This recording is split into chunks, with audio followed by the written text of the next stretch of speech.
ये जो मंदिर मस्जिद के बाहर भिखारी लोग बैठे होते हैं, बोलते हैं भैया भगवान के नाम पर दे दो, भगवान तुम्हारा भला करेगा, अल्लाह के नाम पर दे दो, अल्लाह ताला तुम्हें नवाजे रखेगा। तो भैया ये जो लोग बोलते हैं भीख मांगने के बाद ये जो आशीर्वाद देते हैं, दुआएं देते हैं, तो क्या सिर्फ आशीर्वाद दुआओं से ही सब कुछ हो जाता है? अगर सिर्फ दुआओं या फिर आशीर्वादों से लोगों का इतना ही भला हो जाता है, लोग इतने ही बढ़िया हो जाते हैं, तो भैया ये भिखारी आपस में ही एक दूसरे को आशीर्वाद देकर, एक दूसरे को दुआएं देकर अमीर क्यों नहीं बन जाते? एक तो इन भिखारियों की इतनी टोली होती है कि भैया अगर ये आशीर्वाद देने पर आए, दुआएं देने पर आए, तो पता नहीं कितनी दुआएं इनके ऊपर पड़ेंगी, जिसके वजह से इनको तीनों टाइम में अच्छा अच्छा खाना मिलेगा, रहने के लिए घर मिलेगा, क्या पता गाड़ी ही क्यों ना मिल जाए, भैया गाड़ी में घूम घूम के भीख मांगेंगे, है ना? अगर ऐसा होता तो भारत सबसे अमीर देशों में से सबसे पहले नंबर पर आता और यहाँ के लोग हमेशा खुश रहते। लेकिन ऐसा नहीं होता। क्यों? क्योंकि यहाँ पर ऐसा नहीं होता, ये चीजें इस तरीके से काम ही नहीं करती। तो यहाँ पर जितने लोग भी है ना भारत में, जो कि सिर्फ आशीर्वाद के भरोसे बैठे कि भैया हमारा सारा काम आशीर्वाद से हो जाएगा, मंदिर मस्जिद में जाकर हाथ जोड़ने से, हाथ फैलाने से हो जाएगा, तो भैया ऐसा नहीं होता। तो यहाँ पर असल में ये लोग अंधेरे की दिशा में जा रहे हैं। ठीक है, अगर आपको कोई भी चीज चाहिए तो उसके लिए आपको एफर्ट्स मारने पड़ते हैं, उसके लिए आपको मेहनत करनी पड़ती है, तब जाकर वो चीजें आपको मिलती है। ठीक है, अगर आपको झूठ लग रहा है, भरोसा नहीं हो रहा है, तो आप एक काम करना कि सिर्फ एक दिन के लिए, सिर्फ एक दिन के लिए अपना सारा काम धाम छोड़ के मंदिर या फिर मस्जिद में चले जाना। ठीक है, जो भी आपकी कैटेगरी है, ठीक है, वहां पर जाकर आप हाथ जोड़कर या फिर हाथ फैलाकर, जो भी आपका क्राइटेरिया है, जो भी आपका तरीका है, उस चीज को फॉलो कर भैया बैठ जाना दिन भर के लिए। आपको समझ में आ जाएगा कि ये आपके हाथ में क्या आता है। ठीक है, मैं गारंटी देता हूं कि कुछ नहीं मिलेगा, ये जो कि आपको भी पता है। ठीक है, हाँ, भीख मत मांगने लग जाना भैया, नहीं तो क्या पता चिल्लर मिल जाए। चिल्लर तो मिल ही जाएगा, तो ये अलग ही फंडा हो गया। ठीक है, तो यहाँ पर आपको पैसों के लिए, अच्छी लाइफस्टाइल के लिए, अच्छी सुविधाओं के लिए आपको उस तरीके की मेहनत करनी पड़ेगी, तब जाकर वो चीजें मिलेगी। बाकी ये सब हाथ जोड़ने से, हाथ फैलाने से आपको भी पता है कि ज्यादा कुछ नहीं होता। ये जो आप लोग कर्म कांड कर रहे हो ना, हाथ फैलाए जा रहे हो, हाथ जोड़े जा रहे हो, मन्नतें मांग रहे हो, मनौती मान रहे हो, उपवास किए जा रहे हो, पेड़ में रस्सियां बांधे जा रहे हो, पेड़ को पानी दिए जा रहे हो, ये भैया आप इंसानों के जरिए बनाई गई चीजों को कर रहे हैं, किसी भगवान के जरिए बनाई गई चीजों को नहीं। कोई भगवान आकर ये नहीं बोला है कि भैया तुम अपने लिए, मेरे लिए इतनी तकलीफें उठाओ, ये कर्म कांड करो, नहीं भाई, कोई नहीं बोला है। ये चीजें आप समाज वालों को देख कर रहे हैं कि भैया कौन क्या कर रहा है, कौन क्या कर रहा है, इसमें चमक धमक दिखती है, इसलिए आप ये भी फॉलो करते हैं। भगवान की बनाई गई चीजों को किस तरीके से इस्तेमाल करना है वो तो आपको पता ही नहीं है। बिना मांगे आपको इतना सुंदर नेचर मिला है, इतना अच्छा तन मिला है, इतने अच्छे प्यारे प्यारे इंसान मिले हैं। हालांकि मुझे भी पता है सब अच्छे नहीं है, बट फिर भी मान लो कि आपको इतना अच्छा पार्टनर मिला है, इतने अच्छे तरीके के खान पान मिले हैं। उन खान पान में भैया इतने तरीके की सब्जियां मिली हैं, इतने तरीके के फल मिले हैं। धरती, अग्नि, पानी, जीव, हवा, आकाश, सूरज, चांद, सितारे, इन 9 प्रकृतियों को ध्यान में रखते हुए आपको इनसे जोड़कर बनाया गया है। तो भैया सब कुछ तो है, इतना सब कुछ मिल रहा है, आप पूरे तो हो, आप में कमी कहाँ है? हमें जीने के लिए जिन रिसोर्सेज की जरूरत थी वो रिसोर्सेज हमारे पास हैं, लेकिन आपको तकलीफ क्यों है? आपको तकलीफ इसलिए है क्योंकि भैया आपको दुनियावी चीज चाहिए जो कि आपके पास अभी नहीं है, इसलिए आप तकलीफ में हैं। जब आपके पास दुनियावी चीज नहीं होती तो भैया आप हो जाते हैं निराश। अब यहाँ पर आपको डाउट ये हो रहा होगा कि भैया आप समझाना क्या चाहते हो? देखो यार, मैं समझाना ये चाहता हूँ, जो हमारा पहला कंसेप्ट था ना कि सिर्फ हाथ फैलाने से कुछ नहीं होता, उस चीज को मैं एक्सप्लेन कर रहा हूँ, जो कि वो चीज थोड़ा आपको देर से समझ में आएगी। सबसे पहले आप इन चीजों को समझो, ठीक है, बीच में जो बता रहा हूँ, क्योंकि जब आप इन चीजों को समझेंगे तो उस सवाल को आप कनेक्ट कर पाएंगे, जल्दी जल्दी उस चीज को आप समझ पाएंगे। मतलब आपको हाथ फैलाना है या फिर नहीं फैलाना है? अगर फैलाना है तो किस वजह से फैलाना है, और अगर नहीं फैलाना है तो किस वजह से नहीं फैलाना है। ठीक है, इस कंसेप्ट को समझना। सो यहाँ पर जीने के लिए जितना देना था उतना इस नेचर ने आपको ऑलरेडी दिया है। ठीक है, अब इस दुनियावी माया को पाने के लिए, दुनियावी चीज को पाने के लिए यहाँ पर आपको अपने हाथ पांव मारने पड़ेंगे, अपना दिमाग चलाना पड़ेगा, तब जाकर आपके धरती लोक की गाड़ी सरकेगी। ठीक है, सिर्फ हाथ फैलाने से, हाथ जोड़ने से कुछ नहीं होता। सबसे पहले तो आप ये समझो कि भगवान के आगे झुकना क्यों होता है, और क्या सच में इसकी कोई जरूरत है? लेकिन उसके पहले आप ये समझो कि भगवान है क्या, अल्लाह है क्या। तो यहाँ पर देखो, भगवान ना तो कोई इंसान है, ना किसी आसमान में बैठा है। ठीक है, और यहाँ तक कि आज तक किसी ने भगवान को देखा तक नहीं है, अपनी आंखों की दृष्टि से, अपने बुद्धि की दृष्टि से, क्योंकि इसको देखने के लिए ज्ञान की दृष्टि होनी जरूरी है, जो कि ज्यादातर लोगों के पास नहीं होती। ठीक है, तो यहाँ पर आपकी ना तो आंखें काम करेंगी करेगी और ना ही आपकी बुद्धि काम करेगी। ठीक है, हमारे समाज में, हमारे देश में पता नहीं कितने ही तार्किक आ गए भैया, अपनी नजरें दौड़ा लिए, अपना दिमाग चला लिए, लेकिन उनको भी कुछ नहीं दिखा भैया, वो भी नकार दिए, उनको भी कुछ नहीं मिला, बोले भैया नहीं, हाथ खड़ा कर लिए कि भैया यहाँ पर कोई नहीं है, हम ही है और नेचर है बस। हालांकि तार्किक लोगों ने हमारे समाज में भरे अंधविश्वास को जरूर पहचान लिया, तो इस चीज को हटाने के लिए उन्होंने पूरी कोशिश की, लोगों को समझाने की पूरी कोशिश की कि भैया ये तुम फालतू की चीजें क्या कर रहे हो, इससे कुछ नहीं होने वाला, जो आपको अपनी लाइफ में चाहिए उसके हिसाब से आपको काम करना पड़ेगा, तब जाकर आपको वो चीजें मिलेंगी। लेकिन लोग समझे तब ना। तो यहाँ पर देखा जाए तो तार्किक लोगों ने पाखंडवाद, अंधविश्वास, इन सारी चीजों को समाज से हटाने के लिए एक बहुत ही अच्छा कदम उठाया था। लेकिन यहाँ पर भी ये तार्किक लोग भगवान को नकार देते हैं कि भैया यहाँ पर कोई भी नहीं है। तो यहाँ पर दो तरीके के तार्किक आते हैं। सबसे पहले तो वो जो कि भैया डायरेक्ट नकार देते हैं कि यहाँ पर कोई नहीं है भैया, कोई भगवान नाम की चीज ही नहीं है। और दूसरे वो तार्किक आते हैं जिनको पता है कि भैया क्रिएटर नाम की चीज है। क्यों? क्योंकि हम क्रिएशन है उनके, इसलिए क्रिएटर नाम की चीज है, भगवान नाम की चीज है, परमात्मा नाम की चीज है। लेकिन वो एक्चुअल में उस भगवान को नकारते हैं जिनको इंसानों ने बनाया है, खुद ही बनाकर खुद ही पूजे जा रहे हैं, खुद ही बेफालतू के कर्म कांड किए जा रहे हैं, खुद ही बेफालतू के रीति रिवाज मनाए जा रहे हैं। हाँ, समाज में चार इंसान की खुशी के लिए तुम त्योहार मना रहे हो, रीति रिवाज मना रहे हो, तो ये एक अच्छी चीज है। लेकिन अगर तुम किसी के नाम पे मना रहे हो, किसी भगवान के नाम पर मना रहे हो, किसी राक्षस के नाम पे मना रहे हो, तो ये थोड़ा भैया अजीब लगता है। अगर तुम इन रीति रिवाजों या फिर इन त्योहारों के पीछे की कहानियां सुनोगे ना, तो भैया इतनी खतरनाक खतरनाक कहानियां तुमको सुनने को मिलेगी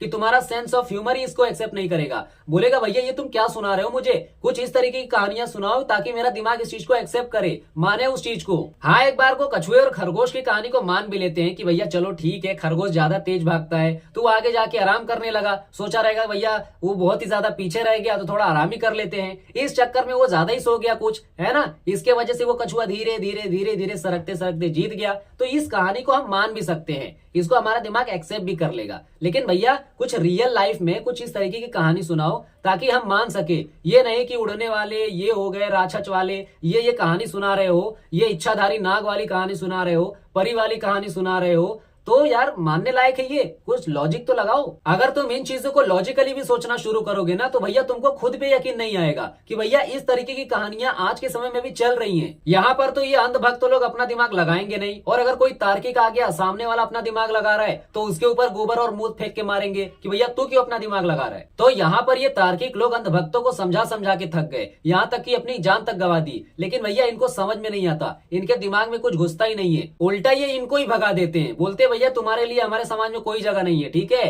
इनका मैचिंग ही नहीं बैठता है। ये अंधभक्त को ही पसंद करते हैं, तार्किक को पसंद नहीं करते, ज्यादा समझदार वालों को नहीं पसंद करते, उनको ये बकचोदी नजर आते हैं कि भैया ये तो बेकारी बात करता है, फालतू ही बात करता है, हमारे जैसा तो है नहीं है, ये तो हमारे से बहुत ही अलग है, तो इनको अलग ही रखो। लेकिन ये समाज हमें मजबूर करता है ऐसी चीजों को करने के लिए, ऐसी चीजों को मानने के लिए, जिसके वजह से हम लॉजिकल सवाल पूछ ही नहीं पाते और इस चीज को हम करते रहते हैं। इसीलिए तार्किक लोग इनके भगवान को नकार देते हैं। ठीक है, लेकिन यहाँ पर जो ओरिजिनल है वो ओरिजिनल ही है, उसको ना तो किसी ने कभी देखा है अपनी आंखों से, और ना ही किसी ने देखा है अपनी बुद्धि से, और ना ही कभी देख पाएंगे। क्यों? क्योंकि यहाँ पर हमारे आसपास अंधविश्वास का राज चलता है, पाखंडवाद का राज चलता है, जिसके वजह से भैया कोई नहीं देख पाएगा। यहाँ पर सब उसके कब्जे में है। ठीक है, उसको देखने के लिए, परमात्मा को देखने के लिए, भगवान को देखने के लिए आपको ज्ञान दृष्टि चाहिए, जो कि इसके आसपास भी नजर नहीं आते। भैया सब अंधविश्वास, सब पाखंड के कब्जे में है। ठीक है, तो भूल जाओ, इस जमाने में यही कट्टरवादी चलती रहेगी इनकी, और कुछ नहीं। तो यहाँ पर आपके पास ज्ञान होना चाहिए। ठीक है, अब जरूरी नहीं है कि हवा आपको दिखे ही, वो आपको महसूस भी हो सकती है भैया।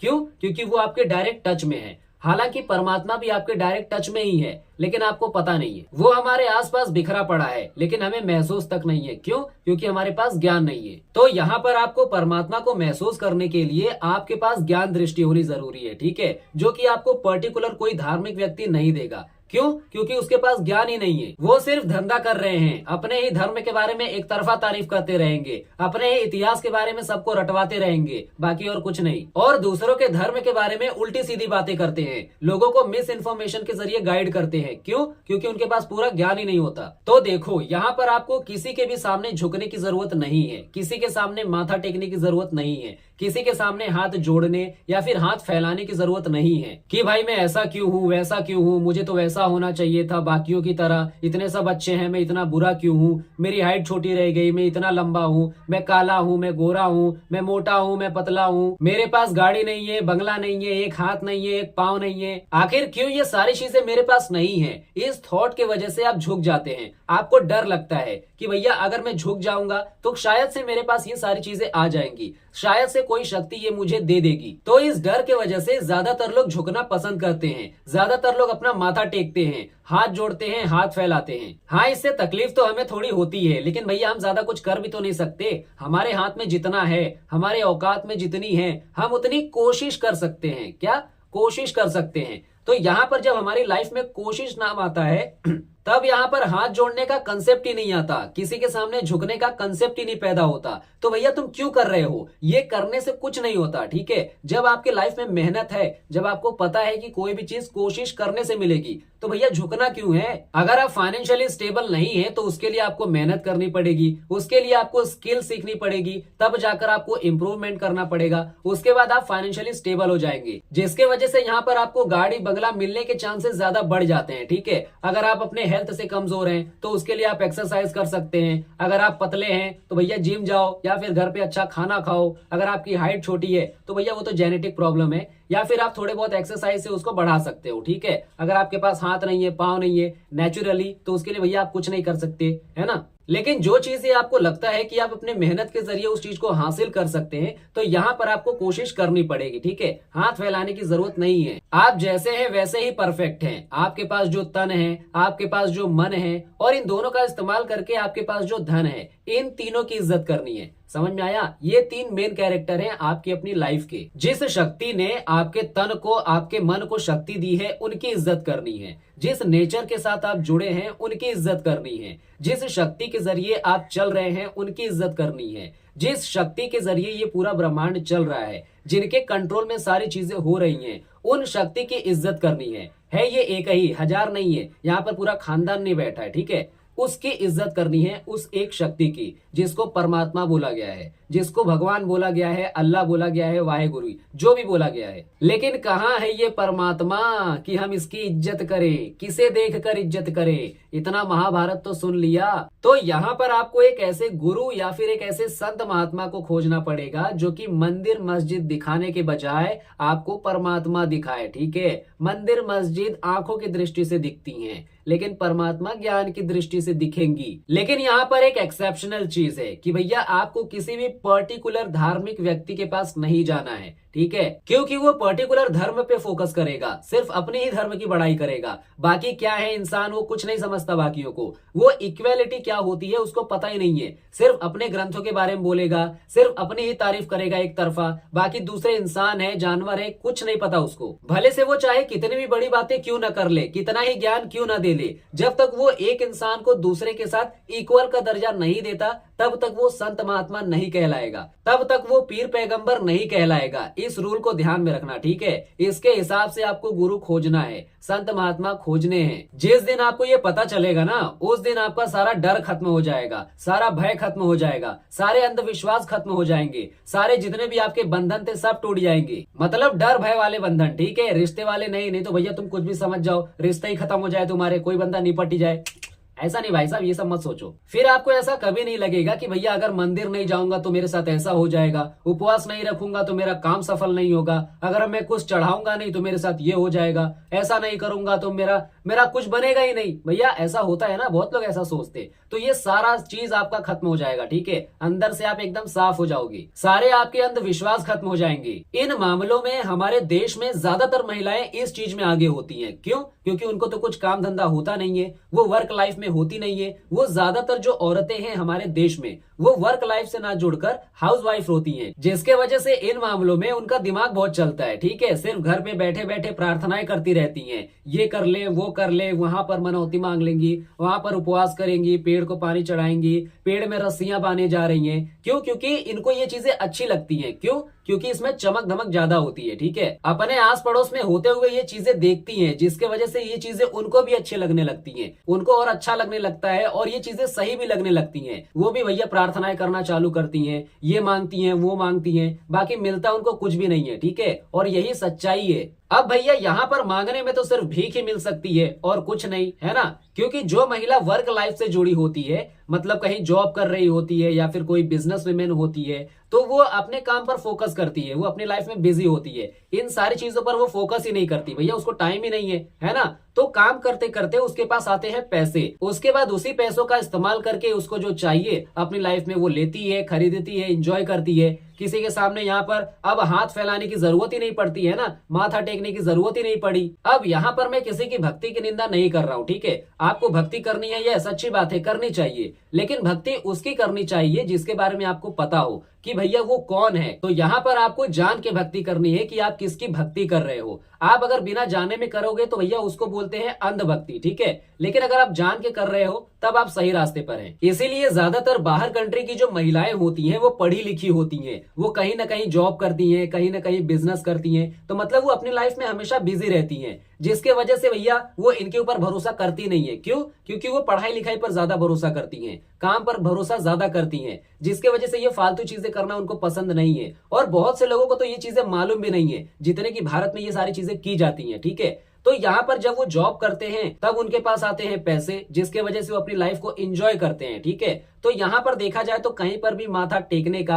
हाथ जोड़कर कोई भी चीज मांगने का कहीं भी कॉन्सेप्ट नहीं आता। लेकिन हमारे देश में भैया सब उल्टा है, ठीक है। हमारे देश की जो माताएं बहनें हैं वो दिन भर सबसे पहले तो घर में पसरे रहेंगी, है, इनकी चुगली उनके साथ, उनकी चुगली उनके साथ, ठीक है, यही चीजें इनका काम है, यही करना है इनको, ठीक है। उसके बाद मंदिर में जाकर अपने आप को सती सावित्री दिखाती हैं, हमसे अच्छा तो कोई है ही नहीं, है, ये मांगेगी वो मांगेगी, ये मनौती वो मनौती। तो मुझे नहीं लगता कि ये सब कुछ ठीक है, ठीक है। तो इसलिए आपको अपने कैरियर पर फोकस करना चाहिए, अपने काम पर फोकस करना चाहिए, जिसके वजह से आपको जो भी चीज चाहिए वो आपके सामने आकर खड़ी हो जाएगी। मन्नत मांगने की कोई जरूरत ही नहीं है, हाथ फैलाने की कोई जरूरत ही नहीं है, माथा टेकने की कोई जरूरत ही नहीं है, बुझे। सो यहाँ पर अगर आपको परमात्मा के बारे में जानना है तो उसके पहले आपको सदगुरु मिलना जरूरी है, ठीक है, जिसके वजह से आपके और परमात्मा की जो दूरी है वो बहुत कम रह जाएगी। और ये खोजना जरूरी भी है क्योंकि ये खोज गहरी है। जब आपके लाइफ में गुरु आता है, एक सदगुरु आता है, तब जाकर आपकी खोज और भी ज्यादा आसान हो जाती है, ठीक है। जब आप इस चीज के बारे में जान जाते हैं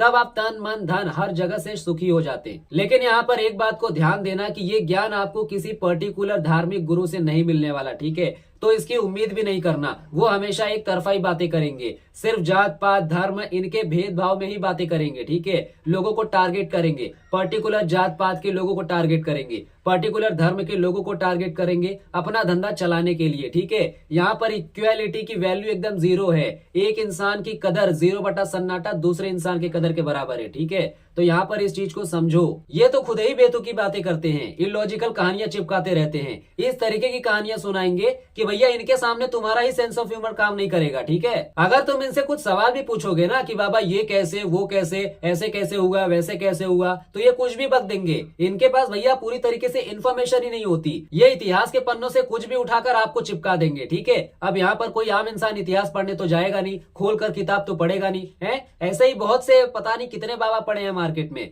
जाकर उनको देख लो, उनकी हरकतों को देख लो, आपको पता चल जाएगा कितने सच हैं, कितने झूठ हैं, कितने तेल मसाला लगाकर बता रहे हैं। जितने तो ग्रंथ में नहीं लिखे हैं उतने तो ये अपने ग्रंथ बता के बता रहे हैं। सही जवाब ही नहीं पता इनको। इन धर्म गुरुओं को अपना रंग याद है, अपना धर्म याद है, अपनी जात बिरादरी याद है, लेकिन अगर तुम इनको बोल दिए ना कि भैया ये सब छोड़कर तुम एक अच्छे इंसान बन जाओ, मानवता धर्म अपना लो, तो इनके पसीने तो वही छूट जाएंगे। लेकिन जो इन सबको नकार दे वही गुरु होता है, वही सदगुरु होता है। यहाँ पर मैं एथिस्ट की बात नहीं कर रहा हूँ, ठीक है। सो यहाँ पर मैंने आपको एक सदगुरु को पहचानने का तरीका भी बता दिया। वही सदगुरु है, वही आपको परमात्मा की जानकारी दे सकता है। अब यहाँ पर आप ये समझो कि भगवान की बनाई गई चीजों को आपको इस्तेमाल कैसे करना है, जैसे कि तन मन धन, इन तीनों को इस्तेमाल कैसे करना है। सो एग्जाम्पल के लिए मान लीजिए कि आपको एक लड़की पसंद है, ठीक है। सो यहाँ पर उसके लिए सबसे पहले तो आप अपनी लाइफ में खुद को सिक्योर करेंगे, धन के जरिए पैसे कमाएंगे, मेहनत करेंगे, किसके जरिए, तन और मन के जरिए, ठीक है। सो यहाँ पर आपको तीनों का फंडा समझ में आया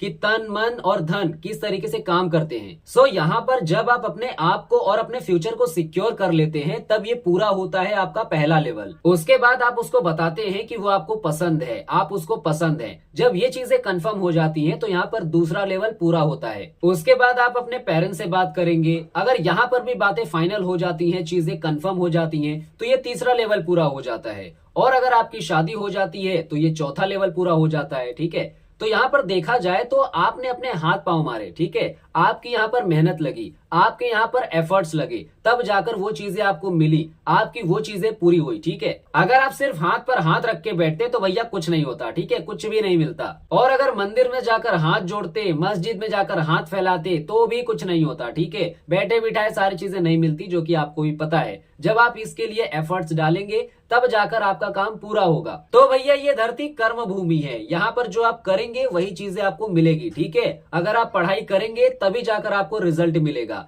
जब आप काम करेंगे तभी जाकर आपको पैसे मिलेंगे। ठीक है, इस बीच में अगर आप प्रार्थनाएं नहीं भी करेंगे तो भी वो चीजें आपको मिलने से नहीं रुकेगी, आपको वो चीजें मिलकर रहेगी। क्यों? क्योंकि आप उसके सीधे रास्ते पर चल रहे हैं, आप उसके प्रोसेस को फॉलो कर रहे हैं, तो यहाँ पर वो चीजें आपको मिलकर रहेगी, वो काम रुकने वाला नहीं है। आप सीधे रास्ते पर चलते जाएंगे, वो चीजें आपको मिलती जाएंगी। ठीक है, लेकिन अगर आप बैठ गए तो घंटा आपके हाथ में कुछ भी नहीं आने वाला। ठीक है, तो गुरु ये कर्म भूमि है। ठीक है, यहाँ पर आप ऐसी उम्मीद मत लगाना कि कोई अपार शक्ति आएगी, आपको यहाँ से खींच तान के यहाँ तक कर देगी। अजी घंटा कुछ नहीं होने वाला। ठीक है, इसके भरोसे नहीं बैठना भैया, आपकी यहाँ की जो धरती लोक की दुनिया है ना वही रुक जाएगी। ठीक है, आप मर जाओगे। और कैसे मरोगे पता है? एकदम तड़प तड़प के मरोगे। ठीक है, अगर किसी के भरोसे यहाँ पर रहे ना, एकदम तड़प तड़प के मरोगे। अब यहाँ पर आप ये समझो कि हाथ क्यों फैलाना होता है और क्या हाथ फैलाना जरूरी भी है या फिर नहीं। अब यहाँ पर आप एक मेन चीज को समझो। ठीक है, रियल लाइफ में एफर्ट्स काम करते हैं। ठीक,